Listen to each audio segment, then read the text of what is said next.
Sebenarnya kalau ditanyanya khusus ke genset-gensetan, aku juga nggak paham-paham banget ya. Cuman kan kalau mengamati dari perkembangan sekarang, di mana sosial media juga makin ramai, makin besar kayaknya porsinya dalam kehidupan kita, mau nggak mau kan seperti itu.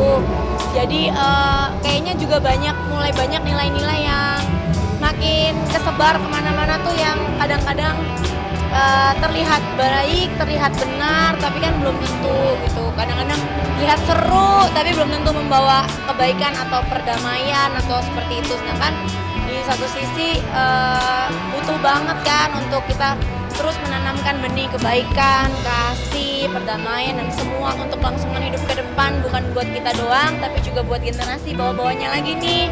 Gempi nih dan kawan-kawannya lagi ke bawah gitu. Jadi kalau nggak start dari kita, mau dari siapa lagi? Kalau kayak biasa pelari di GBK kan, kalau bukan kita siapa lagi gitu. Jadi kalau bisa jadi salah satu yang dipercaya untuk share pengalaman pribadi aku di sini sedikit ya, mungkin juga beserta pemikiran-pemikiran yang didapat, proses perjuangannya seperti apa, menanggulanginya segala macam seperti apa supaya bisa tetap baiknya seperti apa. Itu ya aku senang banget bisa dikasih kesempatan untuk sharing lah gitu. Terlepas dari nanti ya kita kan nggak pernah tahu, kita kan selalu berusaha aja untuk menanamkan hal yang baik.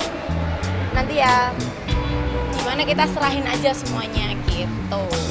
Iya, karena kebetulan aku tuh dapat temanya tuh haters gonna heal. Swear ya, aku tuh nggak bohong, aku tuh dapat tema ini tuh udah dari berapa bulan lalu, lama banget, udah dari lama gitu.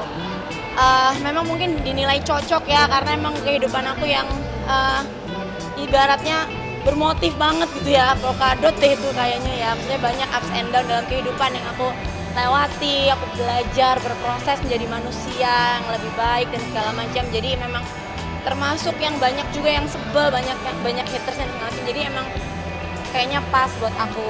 Terus kayak itu tuh sebelum gelombang terakhir yang terjadi, gelombang 10 gelombang kanan. 10 gelombang.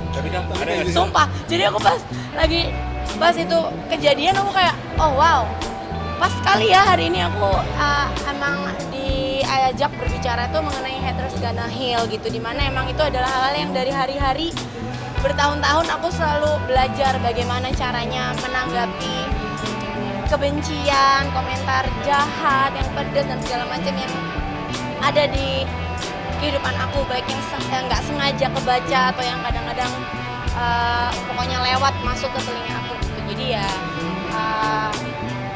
semoga pengalaman aku ini nanti bisa, mungkin kan yang mengalami posisi seperti aku mungkin nggak cuma aku, mungkin berbeda-beda jenis buliannya, cuman kan siapa tahu bisa ngasih insight, masukan bagaimana caranya untuk bisa tetap semangat, tetap nggak patah arang, untuk mau tetap belajar untuk jadi pribadi yang lebih baik dan nggak benci balik sama orang-orang yang benci sama kita gitu, tapi justru malah gimana caranya bisa berdamai sama semuanya, sama masa lalu, sama diri sendiri, sama orang-orang yang benci sama kita, bisa membalas kebencian dengan kasih sayang supaya yang tadinya benci malah kita sama-sama sembuh deh gitu. Oh, jadi rasa sakit hati kebetulan sih puji Tuhannya nggak nyampe sih simpen bener-bener jadi sakit hati yang jadi lama ya, karena kayak ya gitu untungnya aku punya teman-teman baik, komunitas yang juga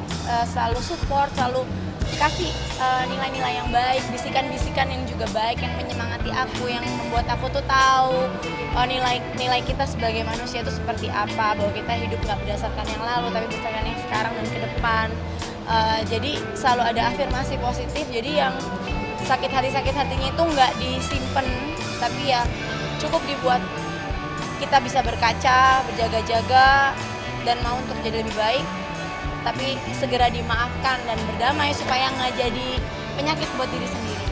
Oh, penting banget, justru itu kan safe place-nya kita ya, lingkungan terdekat kita yang paling tahu kita seperti apa, yang menilai kita bukan dari cuman apa katanya, tapi benar-benar tahu prosesnya kita dari kan nggak ada yang sempurna ya hidupnya, pasti belajar, masih dari salah ke menuju yang baik.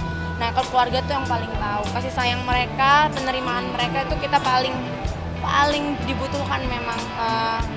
Syukur-syukur aku punya privilege itu, punya keluarga yang benar-benar sayang dan